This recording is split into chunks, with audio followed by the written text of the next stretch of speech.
उडरलाल police तरफ़ां ॻोठ शहर मोहम्मद टोड़ा जे रहवासी नवीद ख़ासकेली जी 6 सालनि जी नियाणी सां ज़ना जी कोशिश कंदड़ नौशाद ख़ासकेली ते केस दाख़िल करे छॾियो आहे।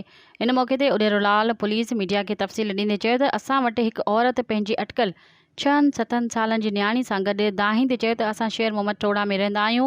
कुझु ॾींहं पहिरीं मुंहिंजो मुड़ुसु नवीद ख़ासकेली मूं वटि टंडो आदम आयो ऐं मूंखे चयाईं त छोकिरी खे ॻोठ शहर मोहम्मद टोड़ा घुमाए थो अचां। मुंहिंजी छोकिरी पंहिंजे पीउ सां गॾु ॻोठ घुमणु वई। ॿिए ॾींहुं जॾहिं वापसि आई त छोकिरी मूंखे चयो त बाबा राति 3 बजे गाह ते वियो त पोयां नाले नौशाद उर्फ़ शेरू ख़ासकेली मूंखे भर वारे कोठीअ में वठी मूं सां बदफ़ैलीअ जी कोशिश कई। मुंहिंजी दांह ते भॼी वियो, जंहिंखां पोइ असां उडेरोलाल विलेज थाणे ते अहिड़ो केस दाख़िल करायो, जंहिं ते उडेरोलाल पुलिस जवाबदार गिरफ़्तार करे वरितो आहे, जंहिंखां पोइ कोर्ट सॻोरी जवाबदार खे जेल कस्टडी करे छॾियो आहे।